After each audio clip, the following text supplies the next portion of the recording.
Bonjour Amandine, Bonjour Arnaud. comment vas-tu? Ça va, écoute, c'est un peu de vent, mais Bon, on promène le chien et on en profite pour enregistrer ce podcast hors série de Oui Podcast. Donc si vous nous suivez sur YouTube, vous verrez une image à 360 degrés de la balade du chien. la campagne de Wavrin. Voilà. Et si jamais vous nous écoutez, ben, vous avez juste à écouter. Hors série aujourd'hui, puisque on n'a pas d'invité. Ce sera donc entre deux épisodes plus classiques et c'est échanger sur des thèmes, bien sûr, du mariage. Voilà, réfléchir autour de différentes choses. Et toi, tu voulais commencer du coup par lequel? Alors moi j'avais en tête le sujet des wedding planners. Le recours ou pas à une wedding planner, ou un wedding planner d'ailleurs, pour l'organisation de son mariage. Mes points de vue à la fois des prestataires aussi, Oui, mais aussi forcément pour nos mariés. ok. Et du coup, c'est quoi ton point de vue? Alors, j'ai un point de vue qui est assez mitigé en fait, je vais le dire, sur le recours à un planeur ou une planeuse. À la fois en tant que prestataire. De mon côté, je trouve ça sympa. Ce que j'aime dans mon métier, c'est chaque week-end aller sur des endroits différents, tu Parce vois. qu'on rappelle que toi, tu es officiante de C'est cérémonie ça. et Ah, moi, photographe. c'est ça. Voilà, pour ceux qui nous découvrent par cet épisode. Donc c'est vrai qu'en tant qu'officiante, moi ce que j'aime, c'est vraiment aller sur des lieux différents, rencontrer des nouveaux prestataires, des nouveaux DJ, nouveaux photographes aussi, parce qu'on travaille pas forcément toujours ensemble. Rencontrer des nouveaux traiteurs, des nouveaux vidéastes, enfin voilà, ces gens, des musiciens, tous ces gens qui font que la journée, elle est unique et vraiment organisée selon les souhaits des mariés. Et c'est vrai que quand on a recours à des wedding planners, c'est un peu tout le temps, à mon sens, le même cocktail, tu vois, de prestataires. C'est un peu, voilà, je mets lui et lui, elle et elle, enfin On voilà. peut Et tomber dans la facilité, quoi. bah ouais. Et du coup, ça fait un peu des MeToo mariages, quoi. Donc toi, t'es client, t'es marié, tu vas sur Instagram, ah tiens, c'est sympa, ça me plaît. Ah bah tiens, c'est tel planeur, machin et tout. Bah ça me plaît. Puis elle va faire quoi? Elle va te mettre la même chose. Donc finalement, ton mariage, C'est un copier-coller. c'est un copier-coller et personnellement, je trouve ça un peu dommage. Et c'est vrai que moi, en tant que prestataire, j'aime bien rencontrer d'autres gens. Comme j'adore bosser avec toi, mais Nous j'adore aussi, on a voilà, avec d'autres gens. les lieux où, qui vont partager un mariage en particulier et qui vont faire que de partager le même mariage. C'est ça, Des mariages très clivants exactement. En termes de communication, et moins communiquer sur des mariages, on va dire, un peu plus classiques. monsieur, madame, tout le monde, ouais. Voilà. Et ça, nous, on a un petit peu de mal, mais bon, après, c'est que notre point de vue. C'est ça, c'est notre point de vue. Et après, je pense qu'en tant que, pour aborder, tu sais, le côté plutôt côté des mariés, je pense que le recours à planeur, Moi, c'est j'ai eu peu de mariages finalement avec Wedding Planner, donc j'ai moins d'avis que toi. Moi, je dirais que ça. Enfin, si, on a été invité à un mariage où il y avait une wedding planner, et effectivement, bah, en tant qu'invité, ça s'est bien passé. Après, voilà, pour certains mariés qui ont peu de temps et qui souhaitent, voilà, pas s'occuper de la recherche de prestataires, etc., ça peut délégué. être intéressant, mais c'est un peu comme tous les prestataires. Faut pas se précipiter, bien choisir, et voilà. Et puis c'est vrai que finalement, moi, ce que j'aime aussi dans le contact direct, tu vois, avec les clients, c'est que tu as cette facilité à échanger avec eux directement, comprendre vraiment beaucoup mieux leurs besoins, parce que quand tu as un ou une intermédiaire, parfois tu as une vue un peu biaisée ou assez tronquée Bien sûr. de ce qu'ils veulent. Et c'est possible que en tout cas moi en tant qu'officiante, ça m'est arrivé. Bon t'as juste une vue dessus.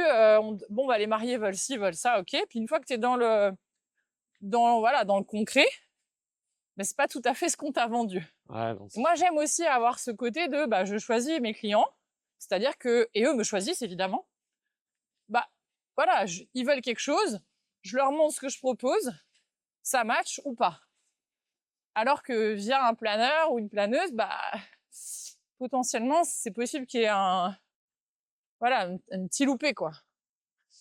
Ouais, je pense que la vraie solution, c'est voilà, si vous voulez partir sur un wedding planner, c'est voilà, rencontrer aussi vos prestataires en individuel. Faites pas que confiance au carnet d'adresses, on va dire. Ouvrez, ouvrez finalement Internet, allez chercher par vous-même et voilà, il n'y a pas que les recommandations. C'est comme ce qu'on disait, je crois que c'était dans l'épisode 2, quand parfois les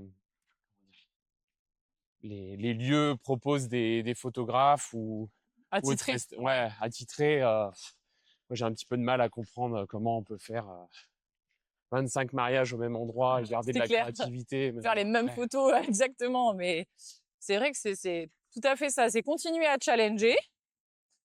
Et peut-être, je pense, pas se dire, bah, comme tu disais, parce qu'on a recours à une wedding, bah, dire OK, je fais confiance directe à ce qu'elle me propose. Elle aussi la challenger. bien Au sûr. final, vous êtes, vous êtes les clients. Vous pouvez lui dire, bah tiens, qu'est-ce que tu me proposes en, je sais pas, propose-moi 3 solutions et aussi la challenger sur les points différenciants. Et après, peut-être sur certains postes, se dire, bah non, ça, on le fait en autonomie parce qu'on a envie de chercher par nous-mêmes. Et je pense que c'est faisable, hein. Après, voilà. Moi, je voulais évoquer un deuxième sujet qui m'est arrivé, qui m'était, je pense, jamais arrivé. Enfin, ça m'était arrivé une fois il y a quelques années. C'est la relation entre prestataires. Et je pense que dans 99% des cas, ça se passe toujours bien. Et j'avais eu une fois un mariage, un DJ qui était pas hyper avenant, mais bon, après, il n'y a pas de problème. On est là pour les mariés et puis on n'est pas là pour se faire des amis.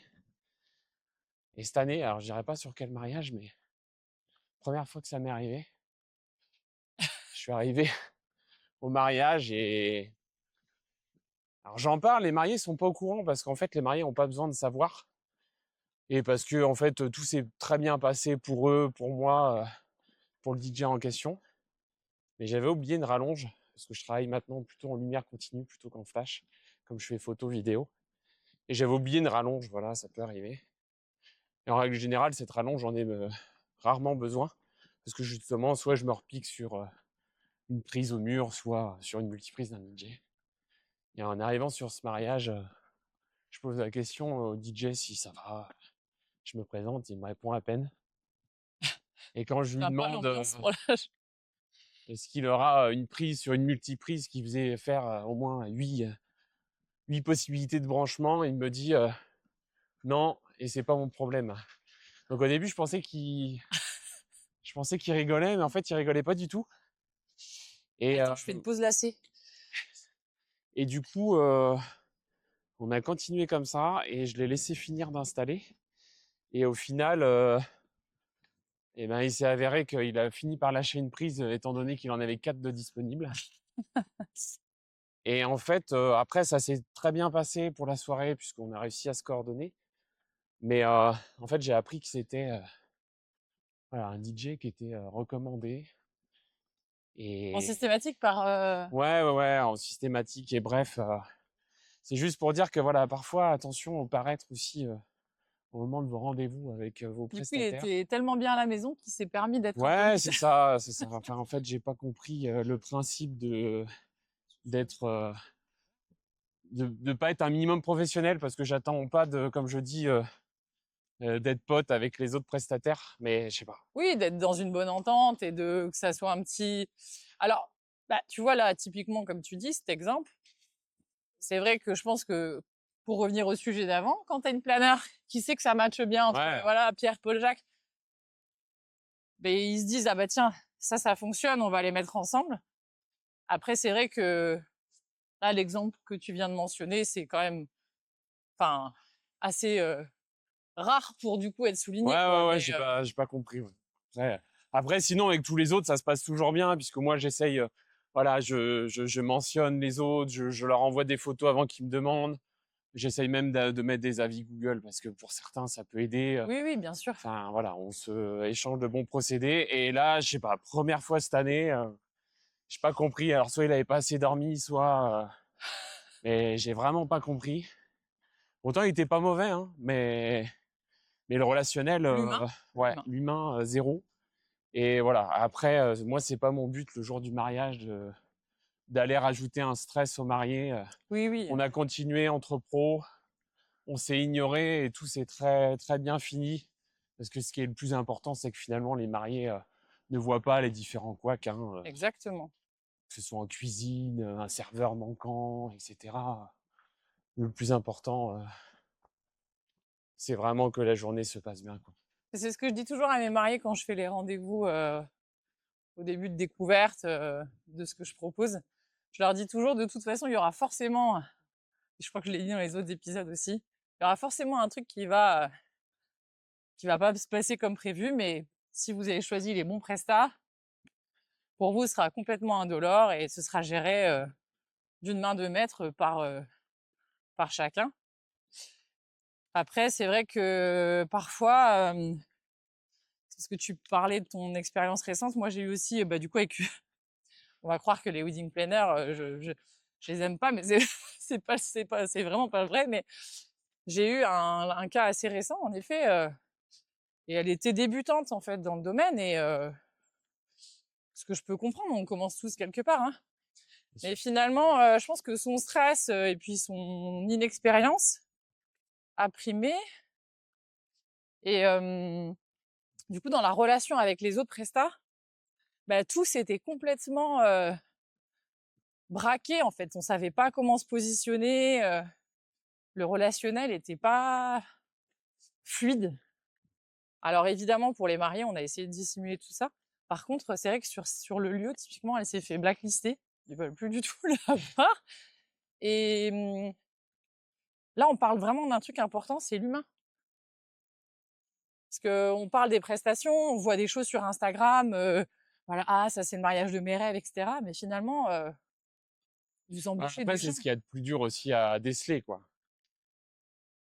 C'est voilà, c'est pour ça que quand tu vois quelqu'un, alors sur une plein air, c'est peut-être un peu compliqué, mais quand tu vois quelqu'un en vrai sur un mariage, c'est ce qu'on expliquait dans les premiers épisodes, c'est toujours mieux en fait. Ah bah oui. Voilà, comme un photographe, ouais, tu regardes les photos et tu t'identifies et tu as envie de le choisir, mais il faut aussi quelqu'un qui soit enjoué, qui s'adapte, qui soit bien habillé, qui se fonde, qui soit discret. Enfin voilà, c'est ça qui est le plus important, quoi. Donc le bouche à oreille, du coup, ça marche bien. Ça, pour le coup, tu vois, c'est Mais ouais, ouais.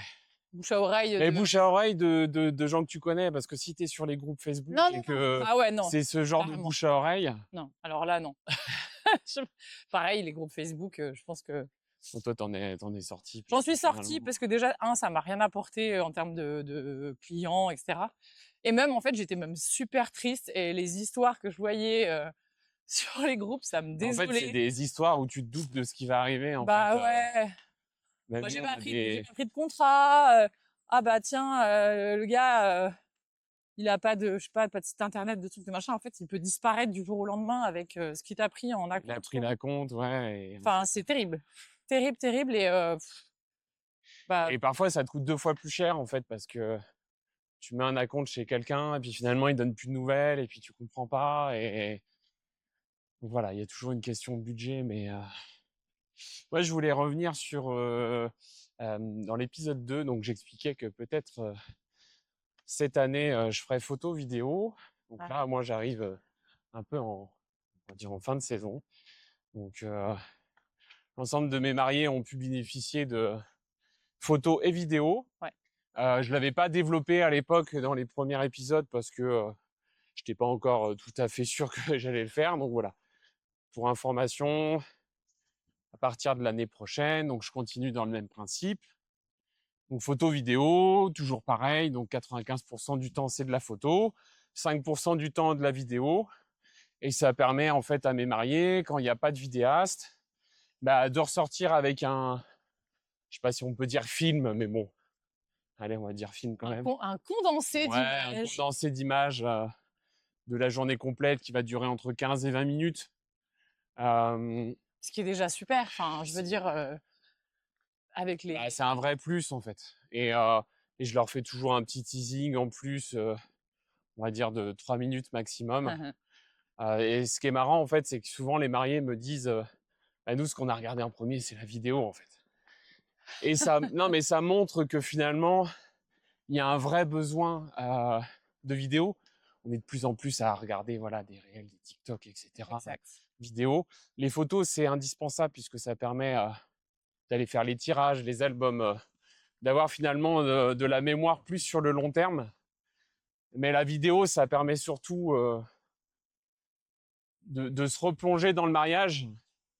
Et voilà, là, le dernier film que j'ai livré, quand les témoins se déguisent en Oui. dinosaures gonflables, etc.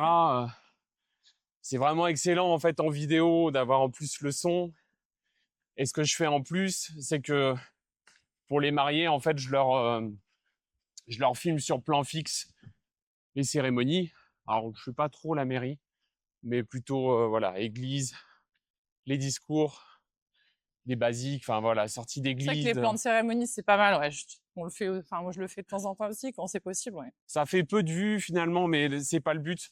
Le but, c'est voilà, pour ceux qui sont attachés au côté voilà, de l'église, du côté se replonger dans la cérémonie, bah, ça vous permet, j'installe les micros, d'avoir un bon son, d'avoir une vision. Et puis parfois, on est dans sa cérémonie et puis on fait moins attention. Et on peut pas voilà, voir tous les détails. Et c'est parfois, je pense, même des vidéos qu'on va regarder plus longtemps après.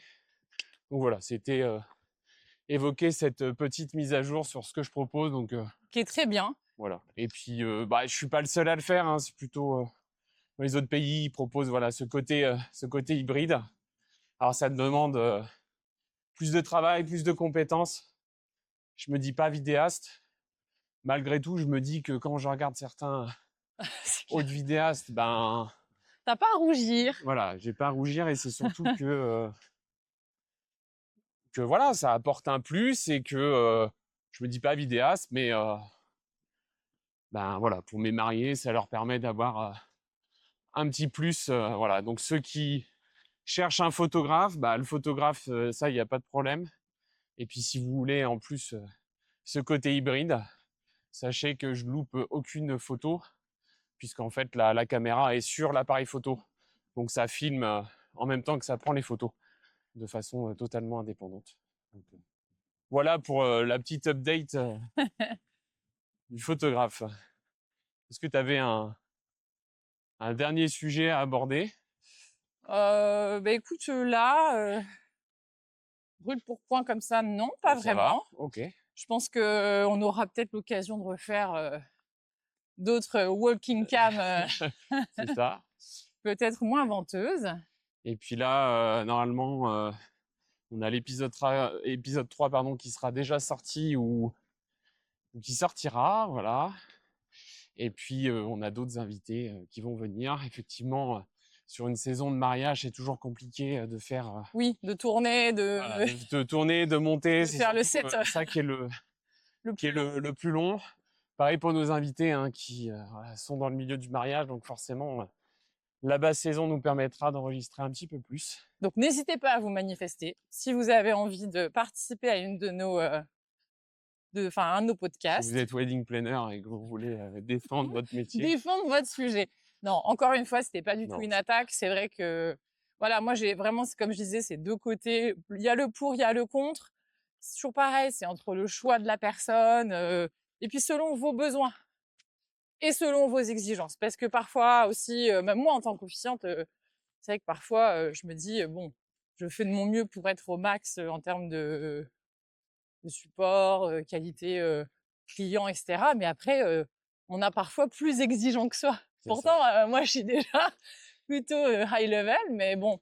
Donc voilà, mais c'est euh, c'est un sujet. Donc, et on aura peut-être aussi des mariés à l'occasion dans un prochain podcast. Effectivement. Voilà.